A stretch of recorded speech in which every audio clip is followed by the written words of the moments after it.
I still remember exactly how I felt that evening. The moment I stepped into my small apartment, the soft golden light stretched across the dark hardwood floor, reflected from the window overlooking the distant lights of Denver. It was the only place on earth where I truly felt like I existed. Not someone's sister, not the daughter who's supposed to be reasonable. Just me, Riley Harper, 28 years old, finally in a space that was entirely mine. Took me almost 6 years to make that happen. 3 part-time jobs, missed holidays, turning down weekend trips with friends just to save every penny for the down payment. No one in my family believed I could pull it off. My mom said, "You should be more realistic. This whole idea of buying a home at your age is just a fantasy." But I did it. And I thought that crossing the threshold of that apartment also meant stepping out from under my family's shadow. I was wrong. The Harper family has an unspoken rule. Everything revolves around Natalie, the oldest. She's the so-called creative genius who dropped out of college senior year to pursue her passion in visual arts, which our parents praised like it was a bold, visionary choice. Natalie was unemployed for 2 straight years, yet my parents bought her a studio apartment in Santa Fe to help her get inspired. Meanwhile, I graduated with honors, started working at 21, and when I got promoted, the response I got was, "Oh, that's nice." Then there's Drew, my younger brother, the one who's perpetually figuring things out. Every time I asked, "Did Drew drop out of that coding class again?" my mom would sigh and say, "He's just exploring himself, honey. You don't understand. He lived in my parents' basement for 3 years, gaming all day and paying 0 rent. When I brought it up, they just said, 'You have a job already, don't nitpick.'" I sat in the middle, not troubled enough to be helped, not special enough to be praised. I was the one they remembered when someone needed a cat sitter during vacations or when the washing machine broke down. 3 years ago, I told my mom I was planning to buy a house. She raised her eyebrows. "Living alone? Are you sure that's safe for a woman?" But when Natalie decided to move to New York with nothing but a suitcase and a street art map, they threw her a full-blown farewell party with a 3-tier cake. I remember the weight of the key in my hand the day I unlocked apartment 14B. No one from my family was there. No balloons, no flowers, not a single congratulation. I called the electrician myself, hauled every piece of furniture home in an old SUV I bought for $8,000. My dad said, "That thing won't last. Why didn't you ask me to help you buy a real one?" I almost replied, "Because you never asked what I actually needed." That apartment wasn't just a place to live. It was a declaration. A line in the sand. The embodiment of every unseen effort. And yet, barely 2 years of peace later, I felt myself being pulled back into the vortex I worked so hard to escape. It started with a Friday dinner. I arrived at my parents' house as usual, carrying the grilled cheese loaf I made, though I already knew Natalie would say it was too salty and my mom would forget to set it out. My dad was rambling about real estate up north. Natalie sat with one leg draped over the chair, sipping red wine, staring into space. Drew hadn't shown up yet, per usual. Just as the main course was served, my mom smiled brightly as if announcing a baby shower. "Natalie's moving back to Denver," she said, placing a piece of chicken on Natalie's plate. "She'll be staying at Riley's apartment for a while, to save on rent." I hadn't even finished chewing my mashed potatoes. "Wait," I said slowly, setting down my knife and fork. "Buy apartment?" My dad didn't look up. "Your sister needs a stable place to relaunch her studio. You've got a spare room." "That's my home office," I replied, trying to keep my voice steady. Natalie shrugged. "It's just temporary. You can work at the kitchen table." I did that all through college, no big deal. I swallowed hard. The image of my little office, the space where I stayed up late on project after project, flashed through my mind like something about to be stolen. "I don't remember agreeing to let anyone move in," I said calmly but clearly. My mom placed her hand on mine and gave it a gentle squeeze. "Riley, don't make this a big deal. It's family." I turned to see Drew walk in, tugging off his headphones, asking, "What's for dinner?" No one seemed to notice what was actually unfolding. I scanned the table. My hands trembled slightly beneath the surface. That was the moment I realized, if I didn't act, that apartment and my life would no longer belong to me. I stared down at my water glass, gripping it so tight the liquid inside rippled.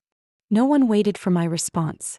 Dinner rolled on like my mom had just mentioned switching salad dressings, not handing over my apartment. You could clear some of the shelves in your office, my mom said while pouring gravy over her plate. So Natalie can fit her bed in. It's a queen, might be a little tight, but it'll work. I looked up, forcing air into my lungs. Wait. Who said she's bringing a bed? Did you know she already canceled her lease today? My dad chimed in, still avoiding eye contact.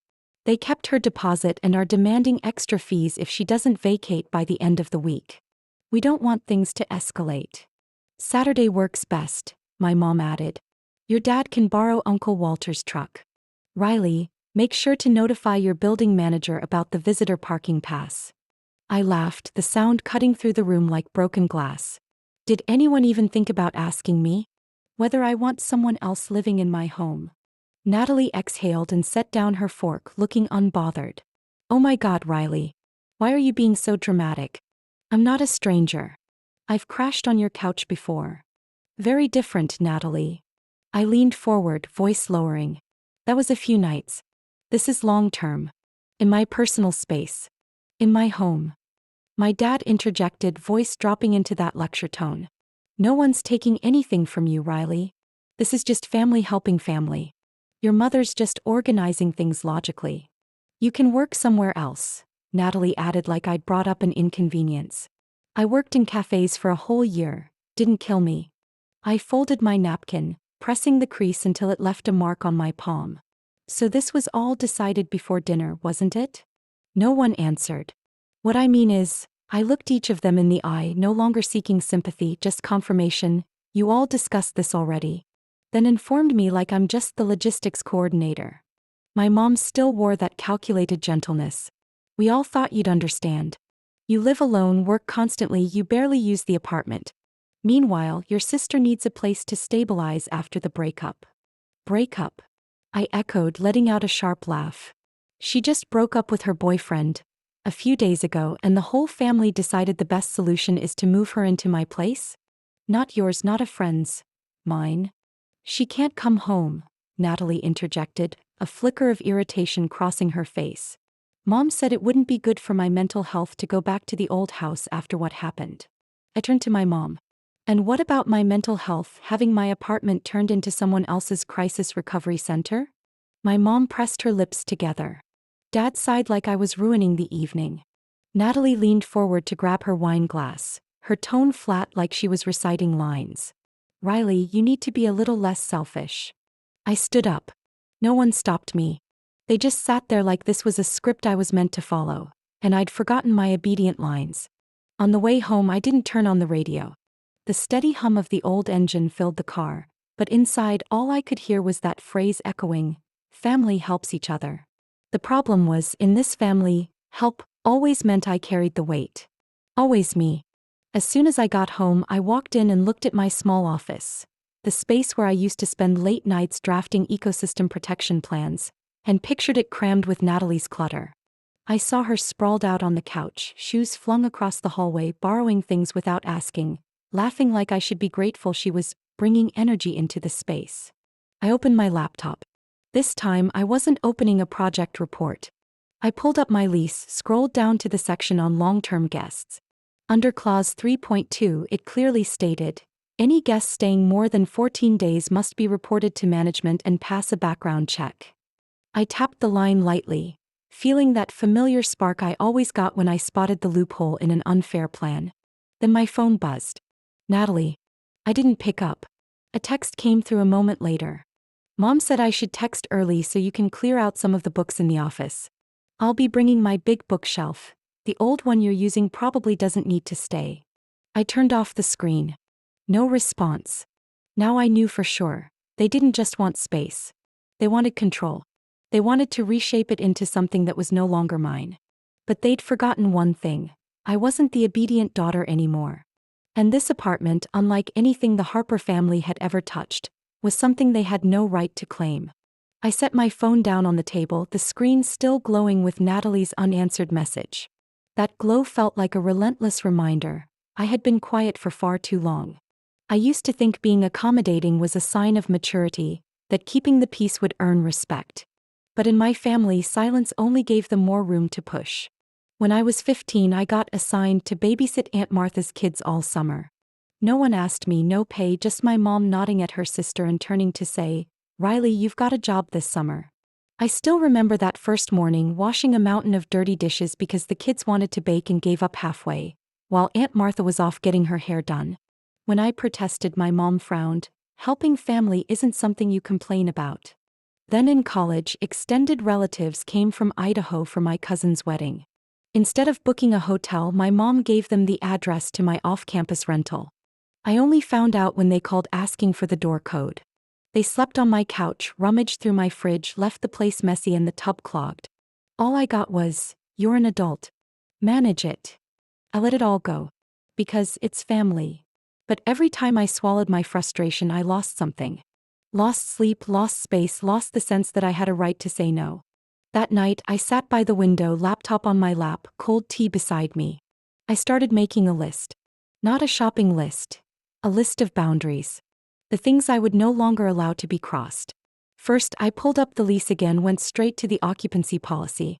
Clear as day. Anyone staying more than 14 days must be approved by building management after a background check. I tapped the table, fingers drumming like I was testing the pulse of a new battle plan. Next, I opened my work email. I had 3 unused vacation days. With a little planning, I could turn those into 10 days of authorized travel by requesting remote work. I'd turn my absence into a shield, and behind it, become someone who no longer stayed quiet. I called Autumn, my best friend since high school, the one who saw me cry when my mom said, "No need for grad school, honey. Too much education makes it harder to find a husband." Let me guess. Natalie again. Autumn didn't even need the full story. I nodded, though she couldn't see. The family wants her to move into my place. No asking. No negotiating.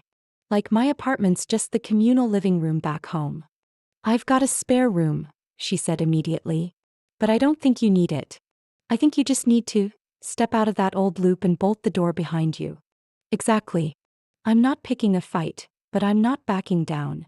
I said it slowly, each word like planting a flag on my own turf. When the call ended, I opened a new file on my laptop. Response: no room for uninvited guests. I broke it into 4 parts: legal, messaging, defense, and prevention. Legal. I printed the lease, highlighted the clause about long-term guests. I emailed building management to ask about procedures if someone tried to move in without proper approval. I requested clear documentation of elevator access security and my right to deny apartment entry without written consent. Messaging. I drafted a short, neutral but firm text to my mom, saying I was reviewing my schedule and lease before I can consider assisting anyone. Not a yes, not a no, just taking control of the narrative. Defense. I messaged Miles, a co-worker who was looking for a temporary place while his apartment's plumbing was being redone. Need a short-term place? I can legally sublet for 10 days. Just help me keep watch on the door. He agreed within 15 minutes. Prevention phase.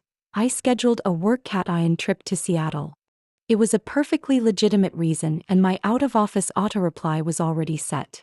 I arranged for someone to water the plants, cleared out valuables, locked up my filing cabinet, and installed a discreet camera at the entrance. I let Natalie believe I was tentatively agreeing. I let my mom think I just needed a few days to think things through. Meanwhile, I lined up each domino, ready to flick the first one at just the right time. 3 days later, I got a text from my mom. "Your sister says Saturday works for moving her stuff. Clear off a couple shelves for her shoes. I'll also bring a cast iron pot over. Your kitchen's a bit under-equipped." I typed only 2 words: "I'll see." No anger. No pleading. No clarifying. But after sending it, I opened the cabinet, took out the red folder holding my lease documents, and placed it on the kitchen counter like a quiet declaration. This home was no longer a space they could walk into at will. And I was no longer the daughter who stayed silent while screaming on the inside. On Monday morning, I arrived at the building management office earlier than usual, carrying a printed lease with the long-term guest clause clearly highlighted. My apartment, part of a mid-tier complex in North Capitol Hill, was known for being strict about subtenants. That used to be an inconvenience, but now it was my shield. "I just need to confirm the temporary guest policy," I said to Sam, the desk manager, that morning. "Someone needs a place while their apartment's under repair. I'm considering letting them stay for a couple weeks." Sam looked up and gave a slight nod. Absolutely. Anyone staying over 14 days needs a background check and formal sublease approved by management. What if someone tries to move in without paperwork? He frowned. Not allowed. Security will intervene if that person attempts to access the building and isn't on the approved resident list. I left my email and asked them to send the sublease form and the latest occupancy policy. Before leaving, I had one more question. If I want to install a camera inside the unit facing the front door, is that an issue? Sam's eyelid twitched, then he smiled. As long as it doesn't violate anyone's privacy. If it's just recording the entryway and not publicly shared, you're fully within your rights. I nodded, thanked him, and walked out with a new kind of confidence. That afternoon, I called Tyler, my coworker at the environmental consulting firm, who just complained that his temporary rental had flooded after an unexpected storm in Capitol Hill. You still looking for a short-term place to stay? I asked. Yeah, my Airbnb got a busted pipe. The owner's kicking me out in 2 days. Total mess. I might have a solution. My apartment will be vacant starting this weekend. If you need a spot for 2 weeks, I can get the lease temporarily adjusted. Are you sure? Tyler asked, surprised. I'll pay the full rent. I just need a quiet space to work and sleep. Don't worry about money, I cut in. All I need is for you to help guard this space from a few entitled relatives. Tyler laughed. You want me to be the human firewall? The kind that's legally on the lease, I replied firmly. We agreed to meet Wednesday afternoon to sign the paperwork and hand over the apartment. I used the time to email the management office with the filled-out sublease form, stating clearly, temporary occupant while leaseholder is on work travel. I typed each word carefully, like wiping dust off the boundary lines that had gone ignored for far too long. Before shutting down my laptop, I photographed the entire file set and backed it up on an external drive. Nothing gave me more peace than airtight preparation, especially when my opponents were masters of emotional manipulation. The next morning, I stopped by a small tech store near Pike Street and bought a compact security camera that synced with my phone. It cost just under $300 but had razor-sharp clarity, night vision, and real-time motion alerts. I mounted it in the corner above the entry, pointed directly at the front door. From now on, the moment someone rang the bell or knocked, my phone would know, before they even spoke. That afternoon, I got a text from Natalie. Mom says I should get a new bookshelf for the office since your old one's kinda flimsy. I'll send you some links so you can pick a style that fits. I didn't reply. Silence didn't feel guilty anymore. It felt like reclaiming what had always been mine to define. On Wednesday evening, Tyler showed up right on time. I met him in the lobby and brought him up to the 6th floor. Here's the door, keypad code, circuit breaker, and where I keep the emergency folder, I said simply. He looked around, eyes landing on the corkboard beside my desk, where I had pinned all the environmental projects I was running. You're serious about this? I'm done letting anyone stomp through my space, family name or not. We signed the sublease addendum and I handed over the key and building access code. Before leaving, I gave Tyler a small note. This is who to contact if anything goes wrong. Sam in the management office. As for my mom and sister, if they show up, you're not obligated to explain anything. Just tell them you're the registered legal occupant. He nodded, face steady. I don't mind confrontation. My family used to be like that too. They thought being related was an all-access pass to every corner of your life. I looked at him, a weight lifting from my chest. Thank you, Tyler. You have no idea what you just helped me protect. That night, I stayed over at Autumn's place before heading to Spokane. I'd already informed my company of the short trip, requested to work remotely through the end of the week. Everything was locked into place. Before bed, I opened the security app to check the camera feed. The image was crystal clear. The apartment calm and still, hallway light casting a faint glow across the floor. I set down my phone and turned off the lamp. No one knew I was gone. They thought I was prepping to receive a guest in my own apartment. The truth would reveal itself, but not through a fight. It would show when they knocked and the person answering wasn't me. On Thursday morning, I woke up in the guest room at Autumn's, phone buzzing nonstop on the nightstand. The screen flashed missed calls from my mom along with 2 texts from Natalie. Trucks booked. We're coming to the apartment on Saturday around 10 a.m. Mom says I should text early so you have time to tidy up your clutter before I bring my stuff. The second message was a photo of a cream-colored bedroom set, modern style, with a note. New bed fits the room better. That old twin you're using must be pretty worn out by now, right? I stared at the screen, trying to suppress the rage rising inside me. They hadn't just assumed Natalie was moving in.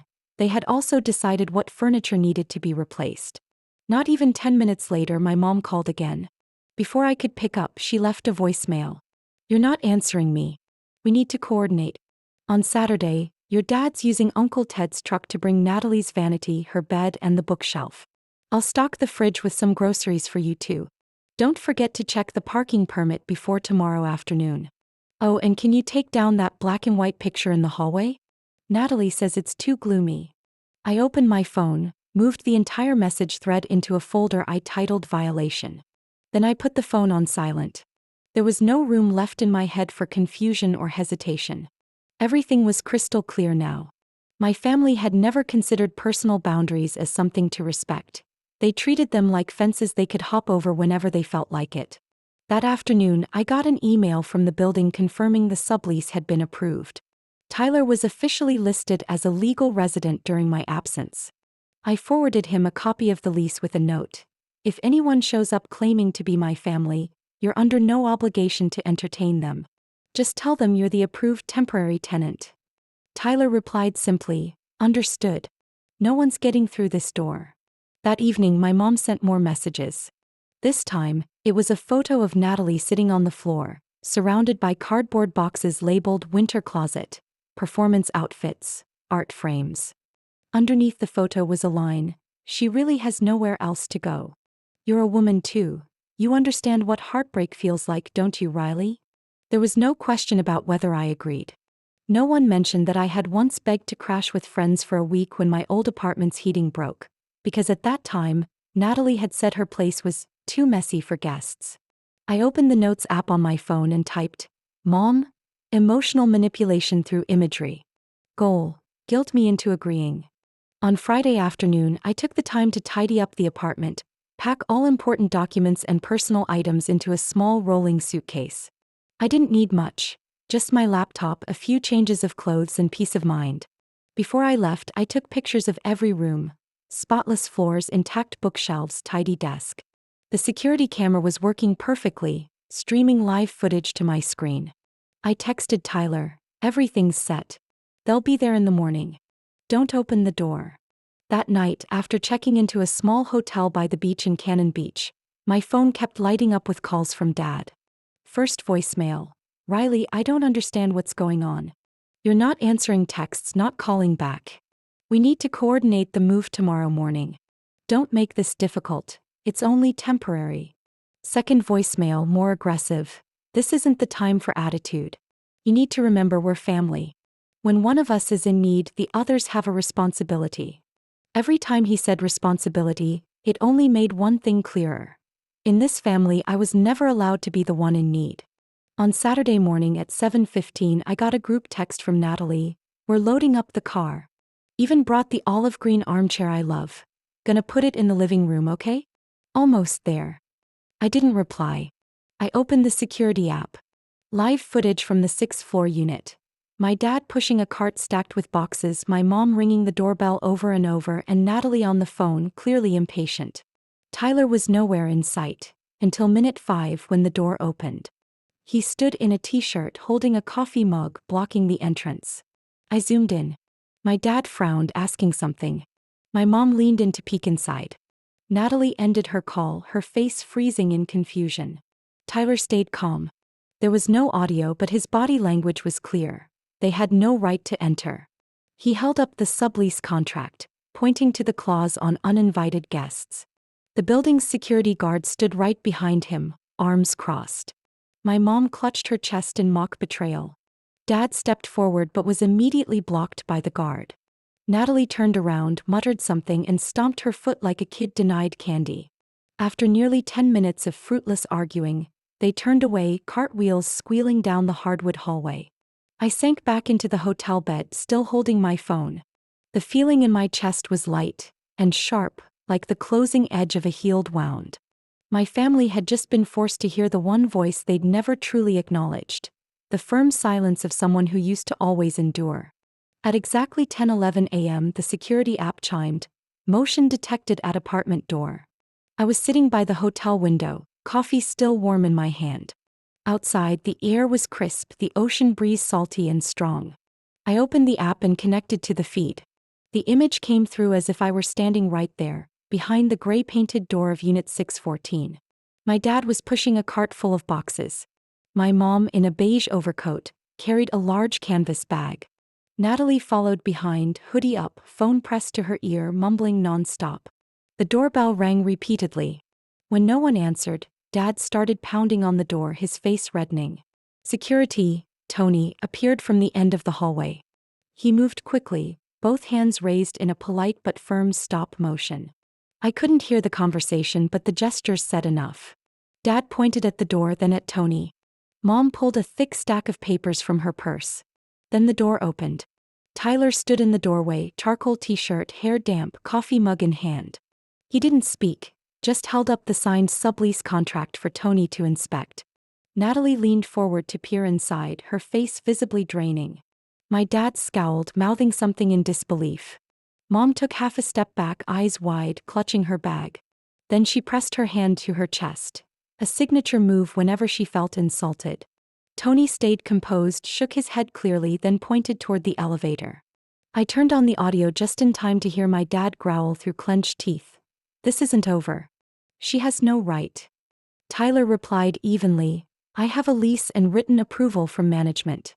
If you continue to cause a disturbance, I'll have to call the police." At that moment, my mom jumped in, voice trembling. "She's destroying this family with her selfish pride. She's my daughter, she can't do this." Tyler didn't flinch. "This isn't about blood. It's about the law." I watched the three of them turn away. Natalie kicked the wheel of the cart and muttered something under her breath. When the elevator doors closed, the hallway returned to silence. Just the faint chime from the security camera disconnecting. My phone buzzed right after. Dad called. I let it ring. Mom called. I didn't pick up. Natalie texted one line, "Are you insane, Riley?" A minute later, my dad left a voicemail. "We didn't raise you just to be kicked out of an apartment like strangers. If you don't call back today, I'll contact your workplace. Let them see the kind of person they've hired." I pressed and held the voicemail, saved it under evidence, then emailed the recording to Autumn with the note. "If this escalates, I need someone to understand the full context." Less than an hour later, the building office called. Sam, the property manager, kept his tone professional, though I heard a trace of hesitation. "Riley, your family tried to enter the apartment this morning." Tyler handled it correctly according to the lease. "But Mr. Harper, I'm assuming your father, called up here claiming illegal occupation. Just so you know, we've documented everything and forwarded it to the building's legal department." "Thanks, Sam," I replied, eyes still fixed on my phone. "If anything else comes up, don't hesitate to call. I've archived all supporting evidence." That afternoon, as I was taking my first spoonful of clam chowder at a beachfront restaurant, I got a message from an unknown number. "This is Ms. Donna, administrative assistant to Mr. Richard Harper. He would like to schedule a meeting with the HR department where you are currently employed. Please confirm a suitable time." I laughed. Out loud. The waiter glanced over. As expected, my father was now weaponizing his business card to go after my professional reputation. I typed my reply. "Please be advised that any attempt to threaten or interfere with my workplace will be forwarded to our company's legal team and my personal attorney." I didn't add a closing. I didn't sign my name. 10 minutes later, the message disappeared from my inbox. Deleted. I had already taken a screenshot. Night fell. Waves rolled steadily outside the glass windows. I pulled the curtain shut, lay on the bed, and silenced all calls from numbers not saved in my contacts. Only one number was set as priority: Tyler's. On Monday morning, I checked my phone after a rare deep sleep. No missed calls from family.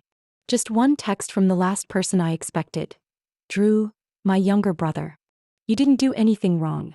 I just heard Mom yelling at Aunt Bonnie, blaming you for not keeping the family together. But this whole thing, they made it up. I know you're exhausted, but I really admire you. I read that line over and over, a chill crawling down my spine. Not because of the support, but because this was the first time Drew had ever stepped outside the family's rehearsed script. By noon, Aunt Bonnie called. "Riley, I don't want to interfere, but your mom is really upset. I've never seen her cry this much. Are you sure there's no way to soften things a little?" I sat still, fingers curled lightly around my coffee mug. "Auntie," I said, "I spent my entire youth softening. But what they want isn't kindness, it's someone who won't push back." She sighed. "Then could you at least meet with them? Just to talk things through?" I nodded, though she couldn't see. "I will. But not at home, not alone, and not on their terms." We agreed on a cafe in the middle of Fremont. Not too close to my place, not familiar to my parents. A neutral space. Outdoor seating, exposed brick walls, and tables just small enough to keep power plays in check. I arrived early. 15 minutes as usual. Ordered a strong espresso, sat by the window facing out. No makeup, no work clothes. I wanted to show up as my truest self, not the edited version designed to please anyone. Mom arrived first. She walked in wearing an old olive coat, hair pinned up, moving more slowly than usual. Her face had light makeup, but her eyes were tired. When she saw me, she paused as if scanning for attitude. I didn't stand. I didn't look away. "May I sit?" she asked. I nodded. A few minutes later, Dad and Natalie arrived together. He wore a dark dress shirt, leather belt, and the tight expression of someone heading into a disciplinary meeting. Natalie wasn't wearing makeup, hands tucked into her hoodie pockets, eyes avoiding mine. No one ordered drinks. I was the one to speak first. "I'm not here to argue," I said slowly. "And I'm not here to be persuaded. I came for one reason only, to make it clear that I will no longer allow decisions about my life to be made for me." My mom opened her mouth, but I raised my hand. "Please. Let me finish." They fell silent. "That apartment took me 6 years to earn. I didn't borrow a dime from you. I didn't rely on anyone. I bought it during a time no one at home even asked where I was living, what I was eating, or if I was okay. So why does anyone think they have the right to decide who gets to live there?" No one answered. I continued. "This isn't just about Natalie moving in. It's about how the family sees it as normal to invade someone's personal life without asking. When I said no, Dad threatened to call my job. Mom sent guilt-tripping photos. Natalie assumed she could replace my furniture. You three crossed every basic boundary." Dad leaned back, his eyes dark. "You call those boundaries? I call it selfishness." I looked straight at him. If asking to be respected is selfish, then I'm fine being selfish. Natalie spoke up softly. "I didn't know they didn't ask you first. Mom said you'd be okay with it, so I thought it was settled." I turned to her. "Being okay isn't the same as agreeing. And you should know that." My mom stayed quiet for a moment. Then she spoke, more weary than angry. "I got used to thinking you'd always be fine. Because you're strong, not like Natalie. But maybe that's why I didn't realize you needed to be asked too." I didn't nod. I didn't reach for her hand like I used to. Dad licked his lips, then said, "We were wrong not to ask. But that doesn't mean you need to build a wall." I shook my head slightly. I didn't build a wall. I locked the door to my apartment. Something anyone has the right to do. All four of us sat in silence, heavy and unmoving. Finally, Natalie spoke. "I'm looking for a new place. A small one near the studio. I don't want to rely on anyone anymore." I looked at her, not with anger but with the exhaustion of someone who's stepped aside too many times. "You'll be okay if you're really standing on your own," I said. "Not because someone pushed you, but because you chose to." I returned to my apartment late that Friday afternoon, golden sunlight stretching down the 6th-floor hallway. No suitcase, no goodbyes, just me carrying a canvas bag and turning the key the way I had for the past 2 years. Everything was exactly as I'd left it. Tyler had kept his word. Nothing moved, no trace left behind. On the dining table sat a handwritten note. "This apartment is a fortress, and now it belongs to the right person. Wishing you peace, R."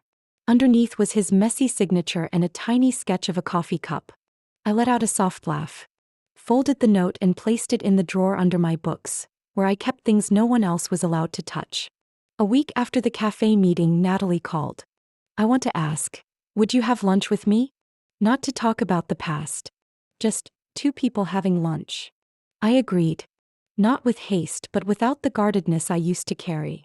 We picked a small salad shop in Ballard, where sunlight streamed through a glass ceiling warm enough to ease the initial awkwardness.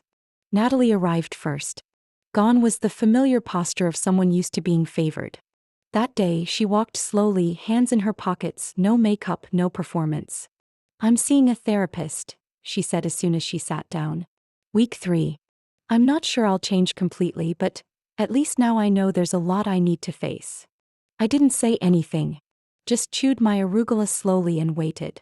"You've never been just a buffer between me and reality," she continued. "But I used you that way for too long." I set my fork down and nodded slightly. I used to think if I was good enough, if I endured enough, then people would stop. Turns out, that's not how it works. Natalie nodded, eyes slightly red but dry. "I want to stand on my own this time. Not for Dad, not for my ex, but because I'm starting to believe I deserve a decent life. Not one that's cushioned, but one I build myself." That lunch didn't involve tears or dramatic hugs. But it held a quiet peace, something the two of us had never truly shared before. A week later, my mother called, not to complain but to ask. "Sweetheart, we're thinking of throwing a birthday party for your father next week. I wanted to check first. Would you feel comfortable coming? If not, I'll make different plans." I sat up straight at the sound of her voice. Every word was a request, not an order. "You're really asking me?" I blurted out. "Yes," she replied gently. "I've realized. I forgot that you're your own person. Not a support system in human form." I smiled, my tone softening. "If I had a choice, I'd come. But I'll only stay for 2 hours. I won't be bringing anyone. And I won't accept any assignments on what to bring." She laughed. "So I should prepare that lasagna you like instead of asking you to make it? Now that's a good idea." When I hung up, there was no sense of triumph. Just a quiet feeling that things were finally shifting slowly but clearly, like gears moving after a long stall. My dad hadn't called. But a few days later, I got a quiet email from him. It included a list of rental listings he'd found for Natalie. The subject line read, "We all need to relearn how to be a family." I didn't reply. But I didn't delete it either. On Sunday morning, Drew texted, "You're rewriting your story. I'm learning from it." I smiled, sliding my thumb across the lock screen. Then stepped out onto my apartment balcony, where the morning sun lit up every window pane. No one knocked. No one tried to come in uninvited. No voice in my head demanded I give in. I had never felt the apartment this spacious. Not because of square footage, but because of the room I had just opened up, inside myself. Riley's story is a powerful reminder that family ties should never be used as an excuse to violate someone's privacy or dismiss their individuality. By setting firm boundaries, she didn't just protect her living space. She redefined her place within the family. Once the quiet accommodator, Riley became someone who rebuilt relationships through mutual respect and choice. Her transformation wasn't loud or dramatic. It came through clarity, resilience, and the courage to say no to what once felt inevitable. What do you think about how Riley stood up for her boundaries? If it were you, would you choose silence or confrontation? Share your thoughts in the comments below, and don't forget to follow the channel for more heartfelt, honest stories about family life.